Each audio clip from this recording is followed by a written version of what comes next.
गणेश दैमारिनि बे लांसुनिया गोसोखौ जों सोंखारिगोन आरो माब्लाबाबो जोंखौ निमाहा होजाया रायजो राजाया बेखौ बिसार खालामनानै नायनांगौ। गणेश दैमारिजों थाफानाय बिनि बोसोनगिरि महेश्वर बसुमतारियानो 2012 सन आरो 2015 सनाव दुलाराय बाथौ गौथुमनि सायाव केस होदोंमोन आरो बे महेश्वर बसुमतारियानो गुवाहाटीनि बाथौफुरियाव थानाय बाथौ मन्दिरखौ लुफुंनो होननानै जोंनि गौथुमनिफ्राय 25,26,000 थाखा उइथ डकुमेन्ट्स जोंनिफ्राय लाना थांदोंमोन। बे नाथाय बै जोङो लटारि होनानै मोननाय 34 लाख थाखानिफ्राय 25,26,000 खौ महेश्वर बसुमतारिया उइथ डकुमेन्ट्स लाना थांदों। सहि थहि दं, जोंनाव रेकर्ड दं। बिनि थाइसे थाखा दिनै हिसाब होआखै। 25,26,000 नि हिसाब, थाइसे थाखानि हिसाब होआखै। आरो बे 34 लाख लटारियाव जितु लाब जादों बेनिफ्राय उदालगुरि जिल्लाया नेन' गारि थालांनायखौ 1,25,000 नि बायनायनि बन्दोबस्त खालामनानै लाना थांनानै 25,000 थाखा होनानै दिनैसिम थाइसे थाखा होफिनाखिसै। 1,25,000 नि गेजेराव 25,000 होनो 1 लाख थाखा जों मोनाखै। होमबा बे 34 लाख थाखानिफ्राय 1,26,000 आरो 1 लाख थाखा 27,26,000 थाखाया 34 लाख थाखानिफ्राय माइनास जादों, जायनि थाखाय जोङो थाइसे थाखा मोनाखै, जायनि थाखाय नेहाथारिया अकफगाव गोलैनो गोनां जादों। महेश्वर बसुमतारिया 25,26,000 थाखानि थाइसे थाखा हिसाब होआखै, भाउचार होआखै। आरो उदालगुरि जिल्लायाबो 1,25,000 नि नेन' गारि लांनानै 25,000 होनानै 1 लाख थाखाखौनो होआखै। दा दुलाराय बाथौ गौथुमाव बेबायदि दुखु गोनां जाथाय सोलिनानै दं। आरो बे गणेश दैमारिया बे कुटनिति दुर्निति ग्रस्त बे दुलाराय बाथौ गौथुमखौनो लिड लानानै सालायगासिनो दं। आरो बेनिफ्राय राजखान्थिनि आसिला लानानै खनसेबा BPF खनसेबा UPPL जानानै बे दुलाराय बाथौ गौथुमखौ थब्र' गब्र' खालामगासिनो दं। BTC नि इलेक्सन,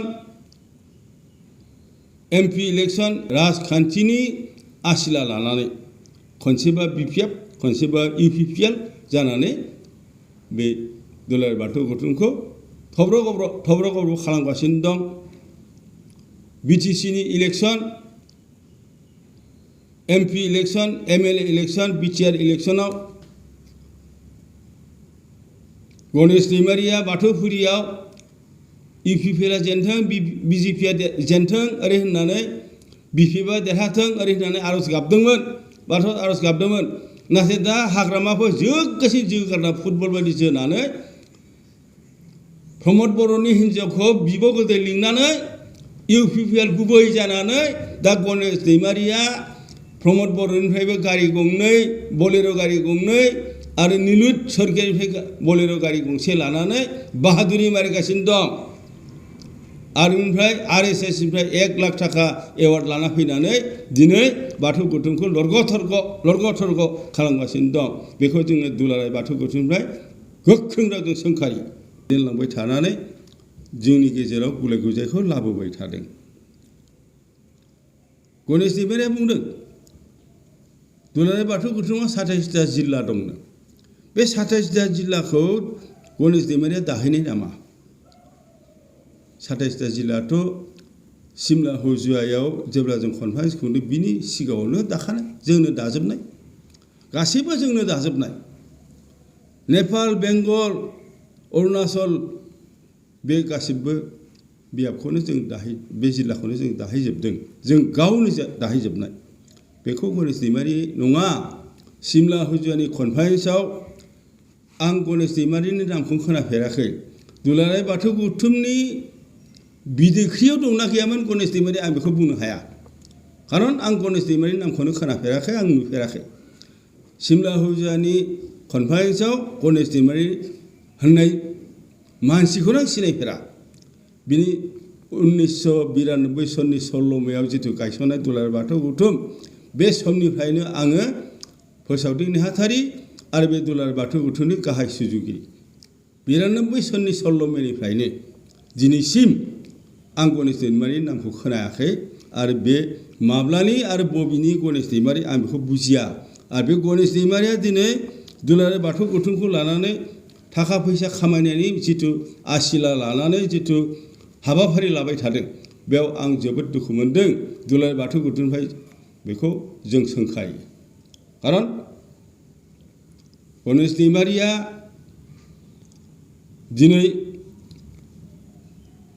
बे दुलाराय बाथौ गौथुमखौ आरएसएसनि कब्जायाव लांनानै बर' जाथिखौ बांग्रिं हाखराव गब्र'होहैनो थाखाय बे साखाफारा जानानै एवार्ड लाना फैदों आरएसएसआ बर' जातिनि बेसेबां हिताकांक्षी बे खोथाखौ बर' रायजोआ बयबो मिथिगौ हिन्दु धोरोमानो बर' जातिनि गोदो गोदायनिफ्राय बांग्रिं हाखराव सोग्रा बर' जातिखौ फोजोबस्रांग्रा धोरोमानो जाबाय हिन्दु धोरोम बा बे हिन्दु धोरोमनि गुबै माने दैदेनगिरियानो जाबाय आरएसएस आरो बे आरएसएसनि कब्जायाव बर' जातिखौ गणेश दैमारिया फाननो थांगासिनो दं थांबाय आरो बिनिफ्राय एवार्ड लानानै फैदों आरो बांग्रिं हाखराव बर' जातिखौ गब्र'होहैनो नागिरदों बेवहाय जों दुखु मोनो जों बेखौ सोंखायो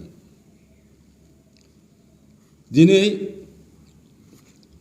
गणेश दैमारि दैदेननाय बाथौ गौथुमाव काशिनाथ स्वर्गियारि होननाय गाहाय दौरि दं बे काशिनाथ स्वर्गियारिया 2014 सननि सिमला हुजयाव जानाय जिथु गौथुम बे गौथुमसिम दुलाराय बाथौ गौथुमा 27 बार सेमिनार आरो 9था कनफारेन्स खुंखांबायमोन बे 27टा सेमिनारनि प्रणामिनि फैसा आरो 9था कनफारेन्सनि प्रणामिनि फैसाखौ काशिनाथ स्वर्गियारिया गाहाय दौरि हिसाबै गासैखौबो गावनि सिफियाव सोनानै गावनि बेक्तिगत खामानियाव बाहायदों दुलाराय बाथौ गौथुम थाइसेबो थाखा बियो गथायनानै होआखै बेबादि कुटनिति बेबादि सासे लांसुनिया मानसिया गणेश दैमारि दं काशिनाथ स्वर्गियारिया बर' जातिनि लांसुनिया गाहाय दौरि बिथाङा 27टा सेमिनारनि प्रणामिनि फैसा आरो 10टा कनफारेन्सनि प्रणामिनि फैसाखौ जाखोमाजोबदों हारसिङै दुलाराय बाथौ गौथुम थाइसेबो जमा होआखै आरो बे गणेश दैमारिया बावैसो नाग्रिजुलिनि खगेन बर' होननाय सासे हिन्दी मास्टारा गाव रिटायार्ड जाखांनायनि उनाव मोननाय पेन्सननि फैसाजों गुवाहाटी बाथौफुरिनि हेड अफिसनि लांगोनानि गेटखौ बानायनो होननानै बियो 7 लाख थाखा होनो होननानै एसुरेन्स होदोंमोन बेनिनो बियो 5,70,000 थाखा अलरेडि हरखांबाय जोङो खगेन बर'नि न'आव थांनानै बेखौ तदबिद लाहैनायाव मिथिनो मोन्दों बिनि हिन्जाव आरो बिनि फिसाजोआ बुंदों जे दासिम 5,70,000 हरबाय बेवहाय खगेन बर'आ जेब्ला केन्सार बेमाराव भुगियो अब्ला गणेश दैमारिया गावनि आफादगिरि लीलाधर ब्रह्मखौ लानानै 30,000 थाखा होफैफिनदोंनो 5,70,000निफ्राय 30,000 थाखा होफैफिनोब्ला 5,20,000 थाखाया दासिम बे गेट बानायनो थाखाय हरनाय जाबाय खगेन बर'आ नाथाय बे गेटआ दाबो हानिफ्राय जौखोनो हायाखै लहानि स्रों स्रों लहायानो गसंनानै दं गणेश दैमारिया खगेन बर'निफ्राय लाबोनाय बे 5 लाख जेरै मेहेर गोनाङै सलायबोदोंमोन बेवहाय राजखान्थिनि खैसारियाव गोग्लैनानै दुलाराय बाथौ गौथुमा थुब्ला मोननै सिंखाव जाहैदों थाङै थाङै मोनसे राजखान्थि हान्जानि बाथौ गौथुम जादों मोनसे गुबै बाथौ हान्जा जानानै थादों बे गुबै बाथौ हान्जायावनो जों बे परमेश्वर ब्रह्म दैदेननाय बाथौ हान्जायानो गुबै बाथौ हान्जा आरो गणेश दैमारि लीलाधर ब्रह्म दैदेननाय बे हान्जायानो जाबाय राजनितिक हान्जाजों दैदेनजानाय सोखावनानै राजनैतिक भाबै दाजानाय मोनसे हान्जा।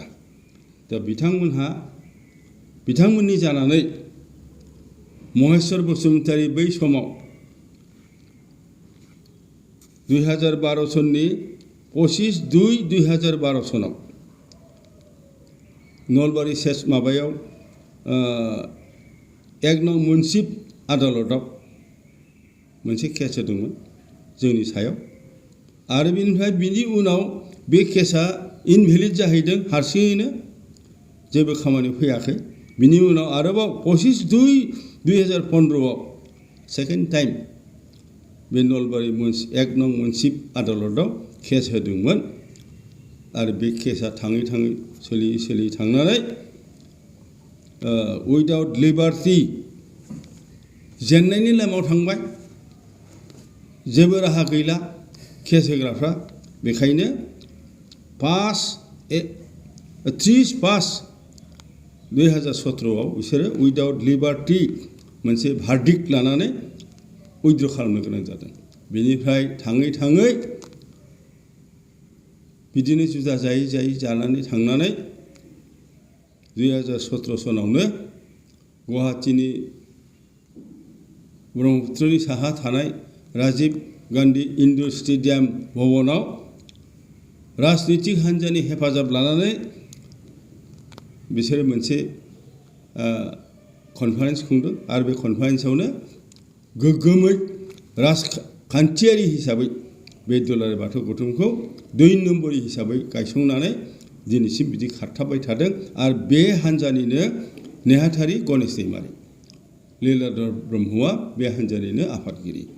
दा बिथांमोनहा थाङै दिनैसिमबो 2 नम्बरि हिसाबैनो गुबै बाथौ गौथुमजों फेर मारिनानै गोख्रों नोजोर होनानै सालिजारि खालामनानै गणेश दैमारिया मा मावनो नागिरमारदों?